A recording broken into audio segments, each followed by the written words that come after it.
ka-DDS, panoodin natin itong bagong video na in-upload ko.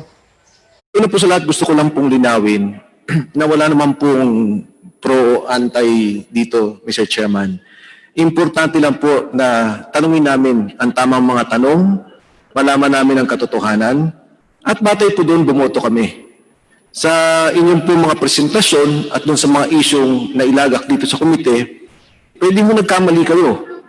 But does it require a rescission of the franchise? Pwede po bang yun ang maging batayan ng hindi pagre-renew? Pwede rin pong ito rin ang maging batayan na sabihin ng mga miyembro ng komite na wag i-renew dahil ganito ang naging ginawang violation. Pero importante po sa amin na tanungin ang ating mga applicant, ang ABS-CBN Corporation, para malinawan po tayong lahat. Alam mo natin na ang kalagahan ng inyong trabaho, ng inyong negosyo. Hindi lang po negosyo yan.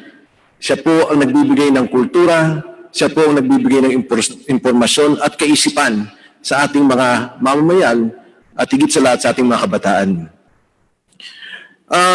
Gusto ko rin pong sabihin, and yeah, if I may make the presentation, Mr. Chairman, napaka-komplikado po ng usapin nitong PDRs. Hindi ho ganun kasimple. At sa akin pong maliit na presentasyon, at siguro sa ating mga tanungan, malinawan natin talaga. Pero pagpamunin niyo ho, dahil ako po may konklusyon sa aking ginawang pag-aaral at sa aking presentasyon ngayong hapon. Next slide, please. Yung ating pong konstitusyon, which you mentioned, Attorney Del Castillo, dalawa pong ang bagay ang sinasabi niya, ownership and management. Yan pong dalawang bagay na kanyang tinitingnan sa isang korporasyon. Higit sa lahat sa mass media, 100% ang ownership wholly owned by Filipinos. Ibig sabihin mo, kahit gatiting, hindi pwedeng magkaroon ng ownership ang dayuhan. Sa ating pong mga tahanan, no, meron ho ding control at ownership. Yung ownership, pag-aari yung mag-asawa, yung bahay. Pero yung control, kay misis. Dito, hindi naman pinag-uusapan mismo ang control. Because the cases you mentioned about Herbosa and Roy, the case you mentioned about Gamboa, we're all talking about the 60-40 relationship and they were talking about control. So pinag-aralan po nila. They were studying the common preferred shares and now it affected the voting, the beneficial ownership of the corporation. So ibang po naman ang usapin ng ownership. Yun lang po ang pinag-uusapan natin dito. Dahil sa palagay ko naman, sa control, wala naman po sigurong ganong lumabas o naging epekto. But let us see. Ang PDRs po ay pagtatago sa tunay na pagmamayari ng dayuhan. Next slide, please. Ano po ba ang depository receipt? Ang sabi po niya, katulad na banggit niya, matagal na po ito.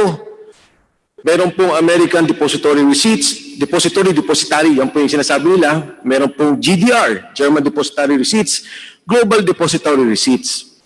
Ang kaibahan dito sa Pilipinas, nung ginawa po ito, at matagal pong hindi ginawa sa Pilipinas po, dahil may ownership restriction, hindi nila alam paano ipoporma ang depository receipts. At nangyari lang po ito, ng katulad ng binanggit nyo, na magsimula itong 1999 nang ito po yung sinagawa ng ABS-CBN at ng iba pang kumpanya na gumawa ng depository receipts.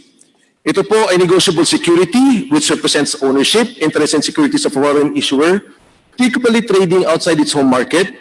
A PDR represents a share in a company which gives the owner the right to own the dividends due and shares of stock acquired.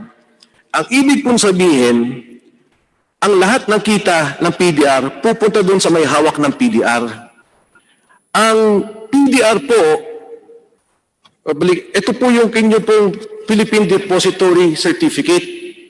Ang nakalagay po dito sa inyong Philippine Depository Certificate, one existing share of ABS Broadcasting Corporation is equal to 1 PDR. Andito po, nakasabit po sa amin sa inyong komite. Pwede yung bumalik yung slide, parang nauna na nung nauna.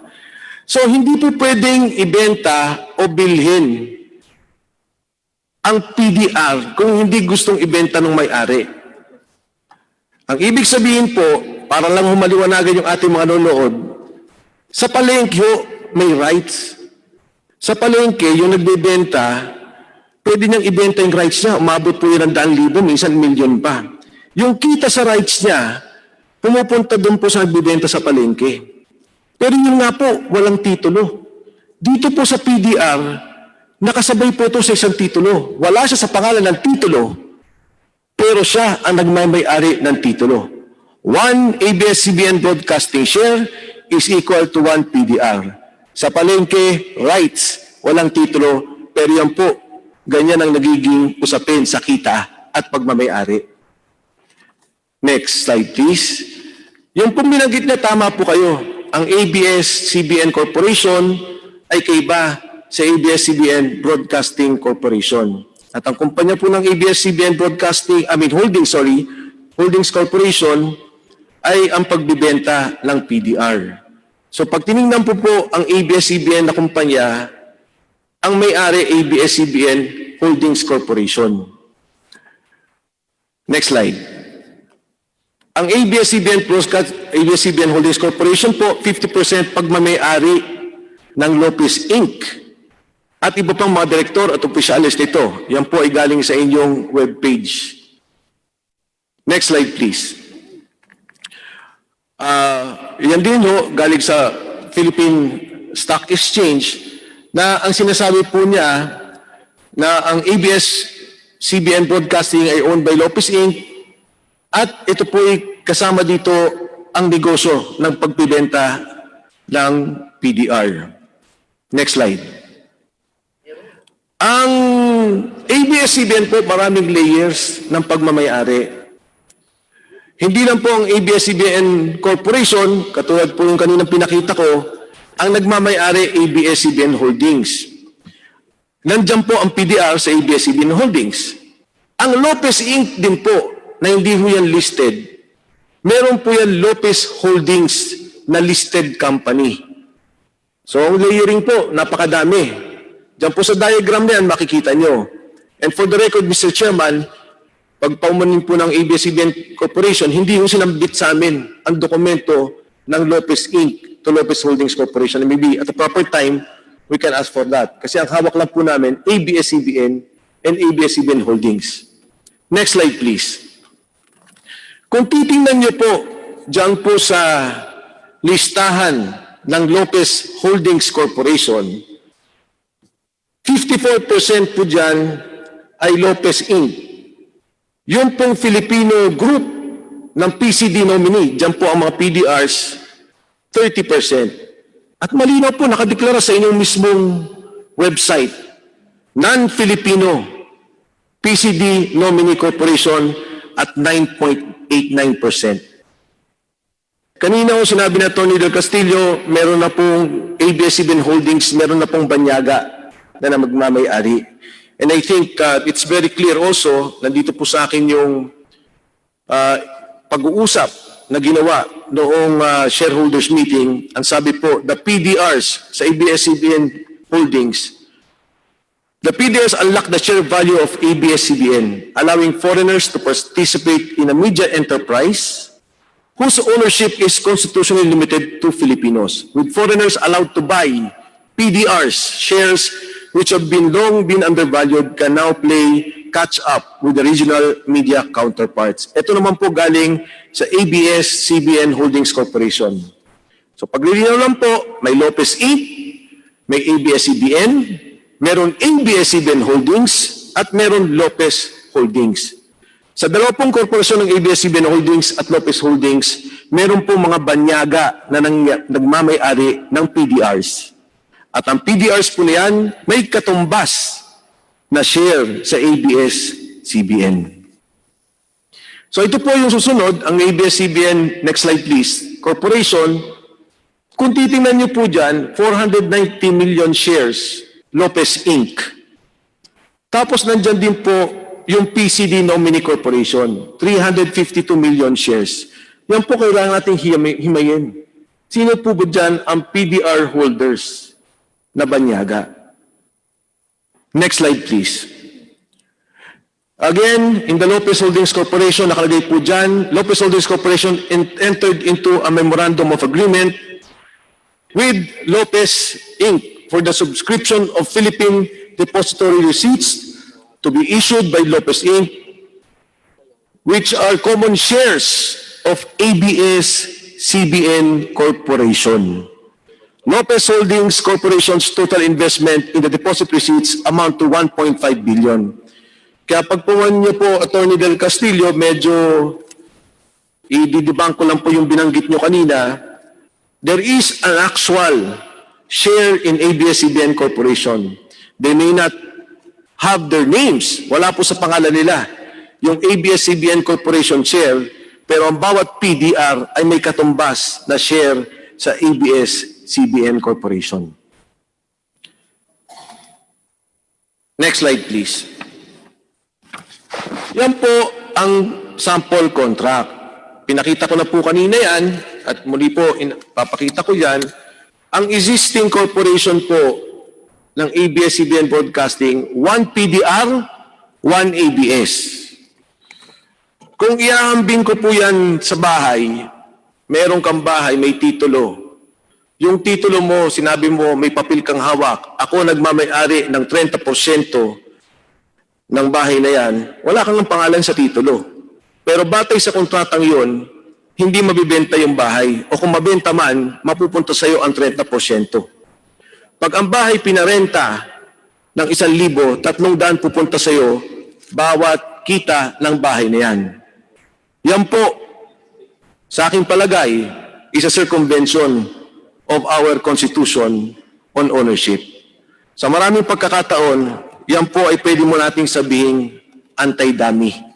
Na merong banyaga, meron siyang kinabitan na korporasyon na Pilipino, pero ang kita, ang pagmamay-ari sa katotohanan kanya. So ito po yung slide ng ABS-CBN, one share, one stock. Ito po, katulad na banggit ko, ay violation ng ownership. Isang pagpapaliwanag pa rin no, ang tax declaration, hindi po siya titulo. Pero yun po ay pagpapakilala ng pagmamay-ari. Kung ito po lang ay paliwanag natin sa ating mga kababayan, ganun po ang kanilang sitwasyon. Ngayon no, maraming pinag-usapan sa control. Kasi ang sabi po nila, eh, wala namang control dahil sa wala naman silang boto, wala silang magagawa. At kung sakasakali, ang holdings corporation ang bumoboto. Papasok po ako dun sa kontrata natin, yung Philippine Deposit Receipt Instrument. Next slide please. Thank you.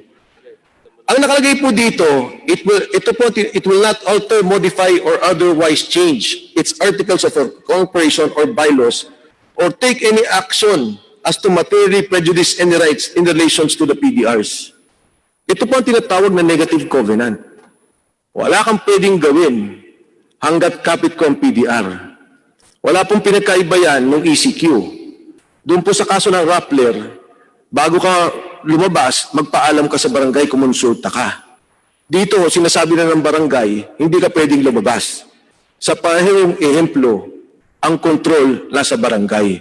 Sa pagkakataong hunto, ang may-ari ng PDR may kontrol sa korporasyon. Next slide.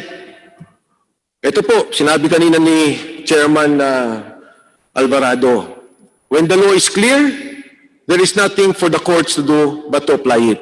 This is the case of the Tawang Multipurpose Cooperative versus La Trinidad Water District. Our Constitution is very clear. There should be no foreign ownership, foreign control of our mass media corporations. Bawal po ang banyaga na magmay-ari o mag-control. At yan po, malinaw na malinaw at hindi po natin pwedeng palusutan. Last slide po. What cannot be done directly cannot be done indirectly. If acts that can be legally done directly can be done indirectly, then all laws will be illusory. Pagpaiman niyo ho, kahit isang patak, kahit gabuti lang ng pagmamay-ari, hindi pwede. Kahit na ano pong layering ng korporasyon, pag may lumabas na isang banyaga at pumasok yan sa ABS-CBN Corporation, hindi ho pinapayagan. Hindi po pinapayagan ang direktang pagmamayari. At pagpamain niyo, Atty. Del Castillo, ang PDR po ay isang pagpapalusot ng pagmamayari ng banyaga. Maraming salamat, Mr. Chairman. So yun na nga no. Kung meron kayong reaction sa video na napanood nyo, comment nyo lang sa baba ng video. DDS, stay safe, stay at home. We heal as one.